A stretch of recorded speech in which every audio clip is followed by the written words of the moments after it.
Per le strade, occhio a trattori, ciclisti e pedoni. Prova follina della strada perché ieri è franato.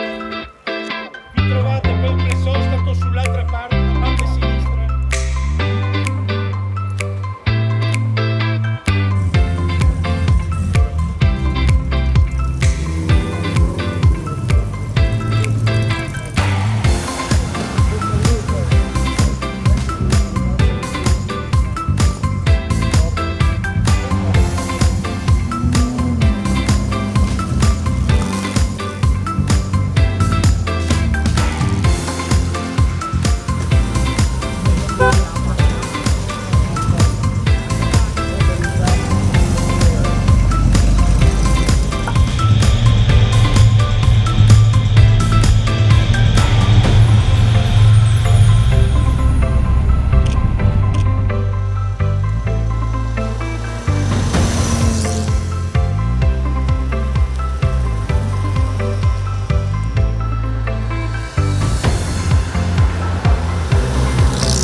il nostro fiore all'occhiello.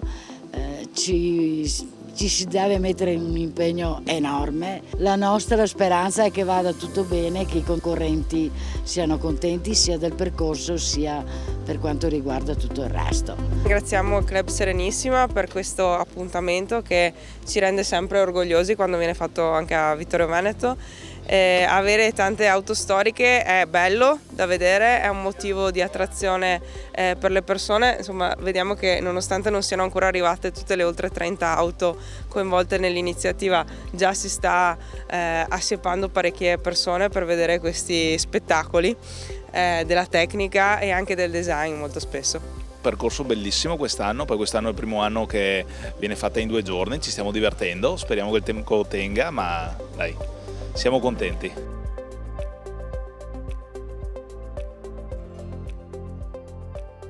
Il primo giorno molto bene, bellissimo il percorso, bella l'organizzazione, devo fare i complimenti. Come primo giorno è andato bene, ieri sera eravamo primi. Percorso impegnativo, la navigazione non è facile, io cerco di dare sempre il massimo, bisogna essere sempre concentrati. Complimenti, ripeto, all'organizzazione che sta facendo una manifestazione stupenda e un elogio anche ai paesi e alle città che ci ospitano, che ci accolgono. L'anno scorso abbiamo avuto la fortuna e la bravura di vincere questa gara, quest'anno invece ci stanno battendo, sono diventati tutti più bravi, ma ci stiamo divertendo come sempre. Bruttissimo, bello. No, molto bello in realtà, veramente molto bello. Anche ieri? Forse anche meglio di ieri, no, come ieri. Sì. Entrambi, molto belli. È un bel giro, quest'anno è veramente un bel giro, il circuito si articola su 2 giorni di gara, quindi c'era già una parte di prove ieri. È stato molto bello, ieri abbiamo preso un po' di pioggia, invece oggi sta venendo fuori il sole, quindi speriamo bene. Ho fatto i complimenti a Matteo perché ha tirato fuori un percorso nuovo, sì, sempre gli stessi posti, però diverso rispetto al solito. Il roadbook perfetto, non ci siamo mai persi, anche se ho una navigatrice nuova, però bello, veramente molto bello. Siamo terzi, abbiamo 2 validi amici piloti che sono diventati più bravi di noi per questa volta, vediamo alla fine come andrà. Comunque, bella gara come sempre. Il percorso è bello, vario, purtroppo noi non siamo navigatori esperti, quindi qualche volta è stato complicato per noi. Tutto bene, grazie, molto divertente, posti stupendi e viste fantastiche. Giornata che si sta rischiarando, quindi piacevolissimo, piacevolissimo, veramente molto bello. Il ragazzo cresce, si dedica, il papà invecchia, fa un po' lo spiritoso, però dai, va bene lo stesso. Bella gara. Una bella gara, ci stiamo divertendo, adesso esce anche il sole, meglio di così. Bene, giornata stupenda alla fine, partiti col nuvolo, bel sole, organizzazione fantastica, strade meravigliose. Ieri eravamo a metà classifica, speriamo di... L'obiettivo è non arrivare ultimi, quindi di non fare brutta figura. Tempo splendido, solite nostre colline meravigliose e adesso anche il sole, quindi top. Sta andando abbastanza bene, anche ieri è stato molto carino perché sono state strade nuove. Oggi abbiamo fatto anche una zona nuova che è la zona verso Rugolo, è molto carina, Sarme del Rugolo, molto bello, molto bello. Oggi meglio di ieri sicuramente, quindi una bella gara, bei posti, paesaggi magnifici come al solito, organizzazione impeccabile. È un po' più impegnativo, abbiamo preso un po' d'acqua, ma le signore nostre, mi riferisco alle vetture, sono felici perché così si scaldano meno, perché queste sono vetture che sono un po' delicate per il discorso della caloria dell'acqua, insomma, e comunque dai, è tutto bene, siamo felici e adesso vedremo di proseguire e terminare questa manifestazione nel migliore dei modi. Il Club Serenissima fa sempre dei bei raduni, veramente siamo contenti di esserci qua anche quest'anno e speriamo che nel prossimo. Bellissimo, bellissimo itinerario, bellissimo, devo dire organizzato bene, soprattutto stamattina, molto meglio di ieri. Siamo stati risparmiati anche dal tempo, quindi tutto bene. Noi siamo amatori, per cui non siamo di quelli con tutti i cronometri e siamo qui per partecipare, per goderci le colline e goderci la guida. Guida destra, MGB, anni 80, fine anni 70 in realtà, e ci si fa l'abitudine dopo una cinquantina di chilometri. L'unico problema è quando la mia compagna si addormenta, che quelli che ci vengono incontro si spaventano. Fiat 600D del 63, tutta originale, regalo del papà. È con me da circa 25 anni e non ci separeremo mai. Tutto verde, belle case, bella organizzazione, ovviamente ci siamo perse, quindi abbiamo visto un 20% in più delle strade previste e quindi ancora più bello.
Beh, complimenti al club Serenissima Storico per il circuito di quest'anno, un circuito che ha ricevuto i complimenti di tutti gli appassionati. Noi non possiamo che essere soddisfatti perché si ripete ogni anno questa cosa magica che è il circuito che vede le auto storiche passare per i nostri meravigliosi territori, patrimonio dell'umanità, e è un connubio che vogliamo continui nel tempo perché è un connubio che ci rende orgogliosi del nostro territorio, orgogliosi anche di vedere tante macchine che sono degli autentici gioielli. Manifestazione che dopo tanto tempo e dopo averla pensata a lungo da fare in 2 giorni, finalmente siamo riusciti a realizzarla. Complimenti al nostro Presidente che ha osato, perché farla in 2 giorni diventava molto più impegnativo sia come organizzazione sia come dispendio di energie. È riuscita, abbiamo osato, speriamo di poterla fare il prossimo anno, ne parlavamo proprio poco tempo fa, ancora più importante, ancora sperando di avere ancora più gente. Siamo già soddisfatti perché abbiamo avuto una platea anche da fuori regione, per cui meglio di così non poteva andare come primo esperimento. Speriamo dell'anno prossimo. Siamo giunti al termine di questa 27esima edizione del circuito di Conegliano. Per la prima volta manifestazione su 2 giorni, manifestazione impegnativa che però ha valorizzato e ha mostrato tutte le bellezze del nostro territorio. Il primo giorno muovendoci verso ovest rispetto a Conegliano e il giorno dopo a nord e a nord-est. Abbiamo fatto le nostre meravigliose colline patrimonio dell'UNESCO, abbiamo fatto la Pedemontana con Sarmede, Fregona, abbiamo fatto delle strade magnifiche che di solito penso nessuno conosca, e l'entusiasmo dei partecipanti alla fine dice tutto. Per noi è una soddisfazione incredibile.